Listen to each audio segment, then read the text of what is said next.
Hello and welcome back. Today is Tuesday, October 15th. This is my third time trying to record this today. The first time I tried to record it, I got about 10 minutes of it done and then had to stop because the cats came in and one of them had to tinkle in the litter box back here and it was a big debacle and there was a fight in the hallway. And I forgot to hit the record button when I got myself back together, so I probably read about 20 minutes of this chapter, and it was so cute. Ray came over, and I was holding him with one arm, and I was holding the book with the other, and I was reading, and I didn't get any of it. So I'm so bummed. And then I tried to do it again, and I hit the record button, but for some reason, the screen wasn't showing, and when I went to play it back, there was like just a circle with a line through it. Thankfully, that was only like 5 minutes, and oh, I'm so frustrated. But and it's a cold day outside today. It was not nearly. It was hailing earlier, little bitty pieces of hail, and there's been freezing rain. It's in the 50s today outside. I finally turned the furnace on. I've been getting through the cold nights with just having our little space heaters going, but I finally turned the furnace on, so I know it's autumn, but it's pretty much winter to me when I turn the furnace on. If you're from Ohio, then you know about Ohio's fall.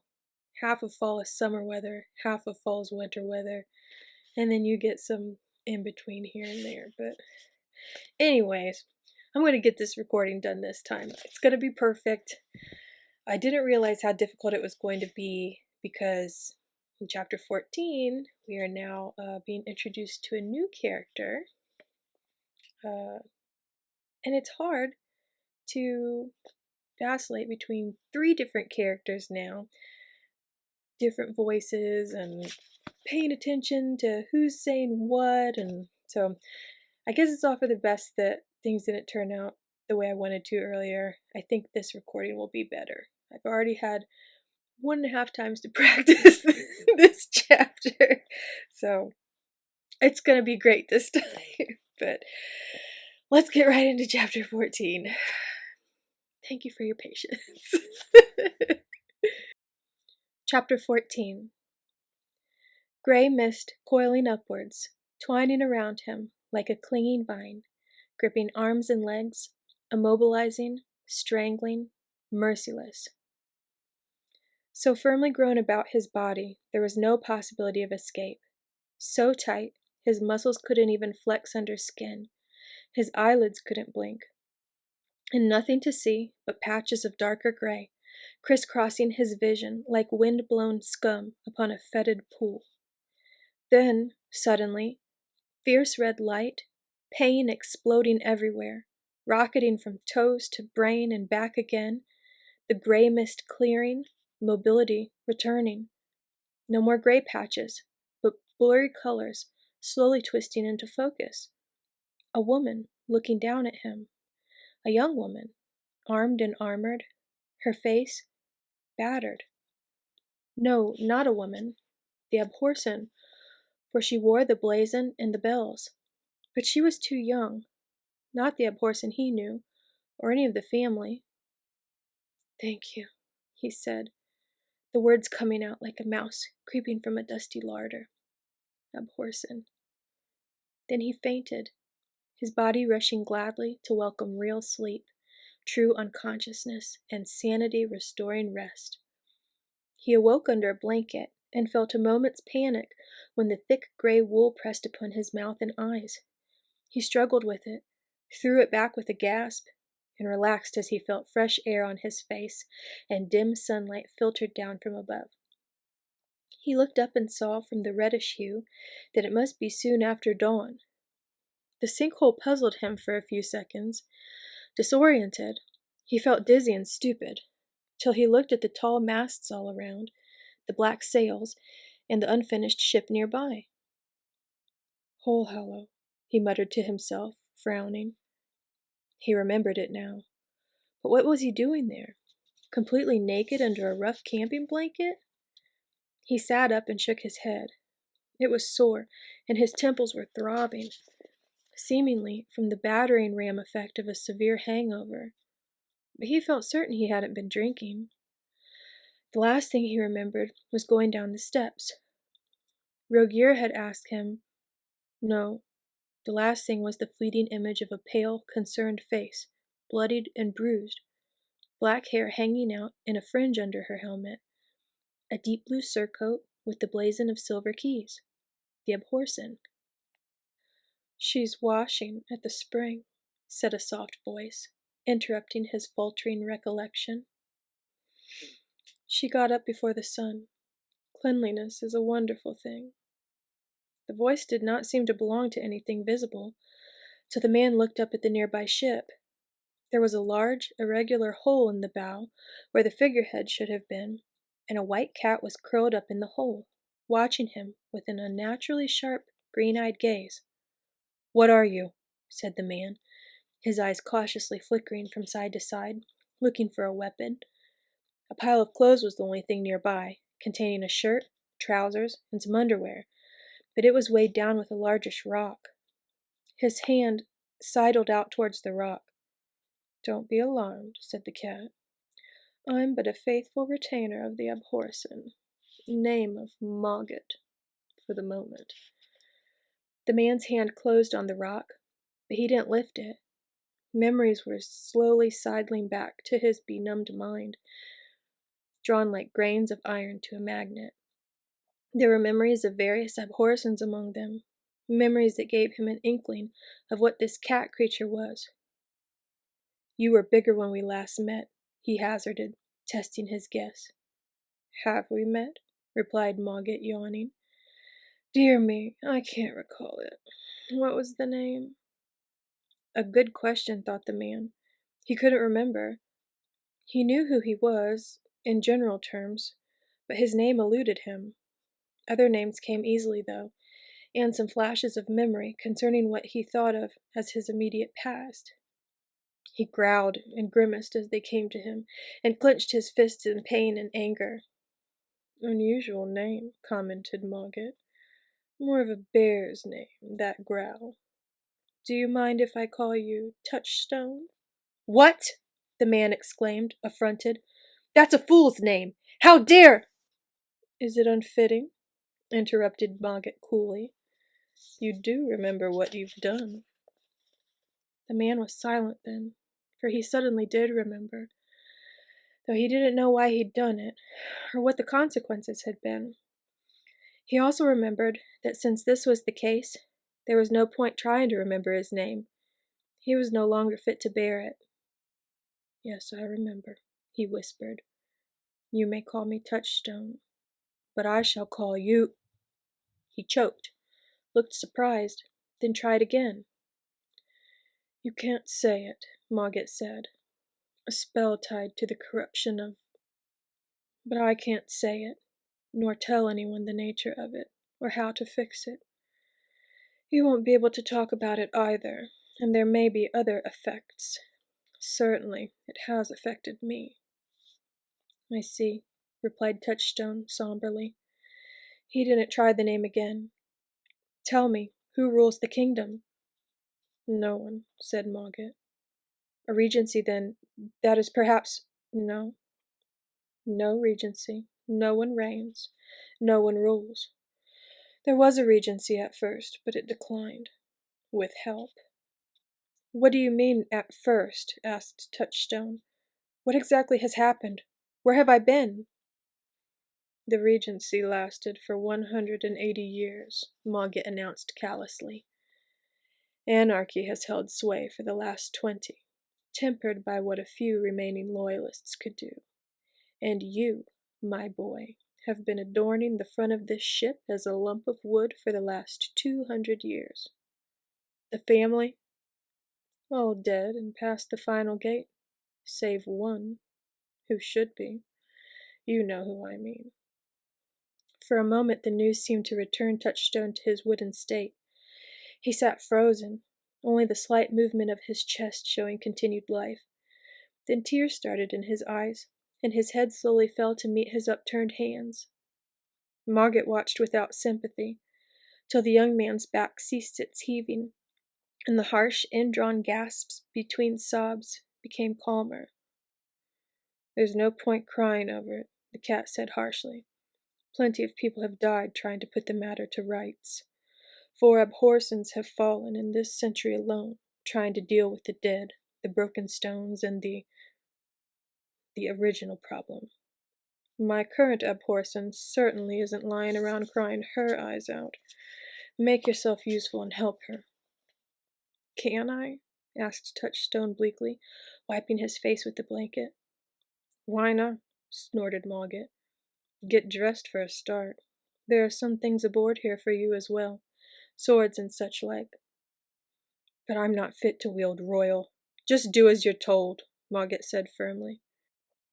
"Think of yourself as Abhorsen's sworn sword hand, if it makes you feel better. Though in this present era, you'll find common sense is more important than honor." "Very well," Touchstone muttered, humbly. He stood up and put on the underclothes and shirt, but couldn't get the trousers past his heavily muscled thighs. "There's a kilt and leggings in one of the chests back here," Mogget said, after watching Touchstone hopping around on one leg, the other trapped in too tight leather. Touchstone nodded, divested himself of the trousers, and clambered up through the hole, taking care to keep as far away from Mogget as possible. Halfway up he paused, arms braced on either side of the gap. "You won't tell her?" he asked. "Tell who? Tell what?" "Abhorsen, please. I'll do all I can to help, but it wasn't intentional. My part, I mean. Please don't tell her." "Spare me the pleading," said Mogget in a disgusted tone. "I can't tell her. You can't tell her. The corruption is wide, and the spell rather indiscriminatory. Hurry up, she'll be back soon. I'll tell you the rest of our current saga while you dress." Sabriel returned from the spring feeling healthier, cleaner, and happier. She'd slept well, and the morning's ablutions had cleared off the blood. The bruises, swellings, and sunburn had all responded well to her herbal treatments. All in all, she felt about 80% normal rather than 10% functional, and she was looking forward to having some company at breakfast other than the sardonic Mogget. Not that he didn't have his uses, such as guarding unconscious or sleeping humans. He'd also assured her that he had tested the charter mark on the figure-headed man, finding him to be unsullied by free magic or necromancy. She'd expected the man to still be asleep, so she felt a faint frisson of surprise and suspense when she saw a figure standing by the ship's bow, facing the other way. For a second, her hand twitched to her sword. Then she saw Mogget nearby, precariously draped on the ship's rail. She approached nervously, her curiosity tempered by the need to be wary of strangers. He looked different dressed, older and somewhat intimidating, particularly since he seemed to have scorned her plain clothing for a kilt of gold-striped red with matching leggings of red-striped gold, disappearing into turned-down, thigh-high boots of russet doeskin.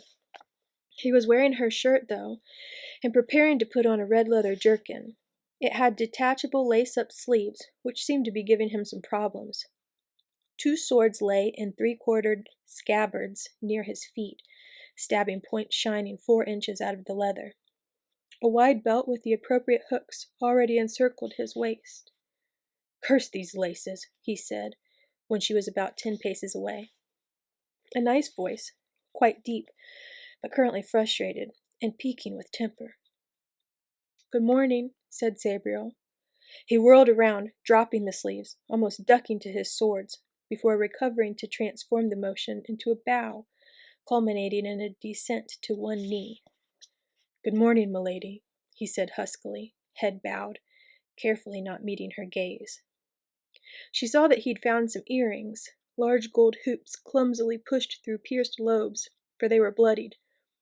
Apart from them, all she could see was the top of his curly-haired head. "I'm not milady," said Sabriel, wondering which of Miss Prianti's etiquette principles applied to this situation. "My name is Sabriel." "Sabriel? But you are the Abhorsen," the man said slowly. He didn't sound overly bright, Sabriel thought, with sinking expectations. Perhaps there would be very little conversation at breakfast after all. No, my father is the Abhorsen, she said, with a stern look at Mogget, warning him not to interfere. I'm sort of a stand-in. It's a bit complicated, so I'll explain later. What's your name? He hesitated, then mumbled. I can't remember, milady. Please call me Touchstone. Touchstone? Asked Sabriel. That sounded familiar, but she couldn't place it for a moment. Touchstone? But that's a jester's name, a fool's name. Why call you that? That's what I am, he said dully, without inflection. Well, I have to call you something, Sabriel continued. Touchstone. You know, there is the tradition of a wise fool, so perhaps it's not so bad. I guess you think you're a fool because you've been imprisoned as a figurehead. And in death, of course. In death! Exclaimed Touchstone. He looked up and his gray eyes met Sabriel's. Surprisingly, he had a clear, intelligent gaze. Perhaps there is some hope for him after all, she thought, as she explained. Your spirit was somehow preserved just beyond the border of death, and your body preserved as the wooden figurehead. Both necromantic and free magic would have been involved. Very powerful magic, on both counts. I am curious as to why it was used on you. Touchstone looked away, and Sabriel sensed a certain shiftiness, or embarrassment. She guessed that the forthcoming explanation would be a half-truth at best. I don't remember very well, he said slowly, though things are coming back. I was, a guardsman, the royal guard. There was some sort of attack upon the queen, an ambush at the bottom of the stairs. I remember fighting, with blade and charter magic. We were all charter mages, all the guard. I thought we were safe, but there was treachery. Then I was here. I don't know how. Sabriel listened carefully, wondering how much of what he had said was true. It was likely that his memory was impaired, but he possibly was a royal guard. Perhaps he had cast a diamond of protection. That could have been why his enemies could only imprison him, rather than kill. But surely they could have waited till it failed. Why the bizarre method of imprisonment? And most importantly, how did the figurehead manage to get placed in this most protected of places? She filed all these questions for later investigation, for another thought had struck her. If he really was a royal guard, the queen he had guarded must have been dead and gone for at least 200 years, and with her, everyone and everything he knew. You've been a prisoner for a long time, she said gently, uncertain about how to break the news. Did you? Well, what I mean is, it's been a very long time. 200 years, whispered Touchstone. Your minion told me. Your family, I have none, he said. His expression was set, as immobile as the carved wood of the previous day. Carefully he reached over and drew one of his swords, offering it to Sabriel, hilt first. I would serve you, milady, to fight against the enemies of the kingdom. Sabriel didn't take the sword, though his plea made her reflexively reach out. But a moment's thought closed her open palm, and her arm fell back to her side. She looked at Mogget, who was watching the proceedings with unabashed interest. What have you told him, Mogget? She asked, suspicion wreathing her words. The state of the kingdom, generally speaking, replied the cat. Recent events, our descent here, more or less. Your duty as Abhorsen to remedy the situation.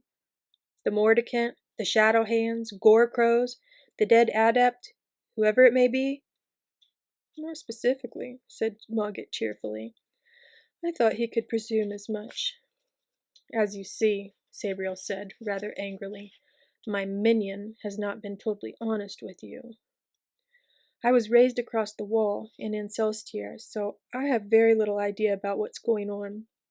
I have huge gaps in my knowledge of the Old Kingdom, including everything from geography to history to charter magic.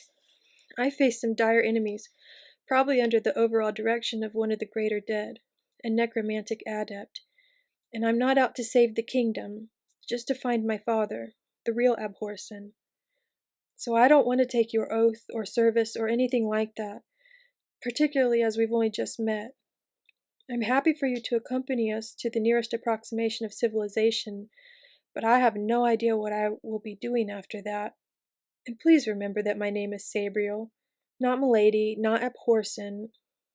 Now, I think it's time for breakfast. With that, she stalked over to her pack and started getting out some oatmeal in a small cooking pot. Touchstone stared after her for a moment, then picked himself up, attached his swords, put on the sleeveless jerkin, tied the sleeves to his belt, and wandered off to the nearest clump of trees. Mogget followed him there, and watched him pick up dead branches and sticks for a fire. She really did grow up in Insostia, said the cat. She doesn't realize refusing your oath is an insult. And it's true enough about her ignorance. That's one of the reasons she needs your help. I can't remember much, said Touchstone, snapping a branch in half with considerable ferocity. Except my most recent past. Everything else is like a dream. I'm not sure if it's real or not, learned or imagined. And I wasn't insulted. My oath isn't worth much. But you'll help her, said Mogget. It wasn't a question. No, said Touchstone. Help is for equals. I'll serve her. That's all I'm good for. As Sabriel feared, there was little conversation over breakfast. Mogget went off in search of his own, and Sabriel and Touchstone were hindered by the sole cooking pot and single spoon, so they took it in turns to eat half the porridge. Even allowing for this difficulty, Touchstone was uncommunicative. Sabriel started asking a lot of questions, but his standard response was, I'm sorry, I can't remember. She soon gave up. I don't suppose you can remember how to get out of this sinkhole either, she asked in exasperation, after a particularly long stretch of silence. Even to her this sounded like a prefect addressing a miscreant 12-year-old. No, I'm sorry, Touchstone began automatically. Then he paused, and the corner of his mouth quirked up with a momentary spasm of pleasure. Wait! Yes, I do remember! There's a hidden stair, to the north of King General's ship. Oh, I can't remember which one that is. There's only 4 ships near the northern rim, Sabriel mused. It won't be too hard to find. How's your memory for other geography? The kingdom, for instance. I'm not sure, replied Touchstone guardedly, bowing his head again. Sabriel looked at him and took a deep breath to calm the eel-like writhing of anger that was slowly getting bigger and bigger inside her. She could excuse his faulty memory. After all, that was due to magical incarceration. But the servile manner that went with it seemed to be an affectation. He was like a bad actor playing the butler, or rather, a non-actor trying to impersonate a butler as best he could. But why? Mogget drew me a map, she said, talking as much to calm herself as for any real communication. But, as apparently he's only left Abhorsen's house for a few weekends over the last 1,000 years, even 200-year-old memories... Sabriel paused and bit her lip, suddenly aware that her annoyance with him had made her spiteful. He looked up as she stopped speaking, but no reaction showed on his face. He might as well still be carved from wood. What I mean is, Sabriel continued carefully, it would be very helpful if you could advise me on the best route to Belisare and the important landmarks and locations on the way. She got the map out of the special pocket in the pack and removed the protective oilskin. Touchstone took one end as she unrolled it and weighted his 2 corners with stones, while Sabriel secured hers with the telescope case. I think we're about here, she said, tracing her finger from Abhorsen's house, following the Paperwing's flight from there to a point a little north of the Rattlerland River delta. No, said Touchstone, sounding decisive for the first time, his finger stabbing the map an inch to the north of Sabriel's own. This is Whole Hollow here. It's only 10 leagues from the coast, and at the same latitude as Mount Enarson. Good! Exclaimed Sabriel, smiling, her anger slipping from her. You do remember. Now what's the best route to Belissaire, and how long will it take? I don't know the current conditions, Sabriel, Touchstone replied. His voice grew softer, more subdued. From what Mogget says, the kingdom's in a state of anarchy. Towns and villages may no longer exist. There will be bandits, the dead, free magic abound, fell creatures. Ignoring all that, Sabriel asked, which way did you normally go? From Nastow, the fishing village here, Touchstone said, pointing at the coast to the east of Whole Hallow. We'd ride north along the shoreway, changing horses at post houses. 4 days to Caleb, a rest day there, then the interior road up through Onset Pass, 6 days all told to Ondon. A rest day in Ondon, then 4 days to Ochre. From there, it would be a day's ferry passage, or 2 days riding, to the west gate of Belissaire. Even without the rest day, that'd be 18 days riding. At least 6 weeks is walking. That's too long. Is there any other way? A ship, or a boat from Nastow, interrupted Mogget, stalking up behind Sabriel, to place his paw firmly on the mat. If we can find one, and if either of you can sail it. And that's the end of chapter 14. That was tough. I'm so glad I got that done. Thank you so much for listening. That was really hard to read all those town names. I'll probably change them again as I read on, but we'll get to that when we get to that. So anyways, thank you for listening. I hope you enjoyed that chapter. As always, if you did, please like, comment, and subscribe. And as always, I will post the next chapter, chapter 15, tomorrow at 8 p.m. Eastern Standard Time. And until then, if you're in my part of the country, I hope you stay warm tonight. Bundle up. Got my robe on today because it's cold in my house, but I hope you have a great rest of your evening. Take care, and as always, may your magic manifest. Bye.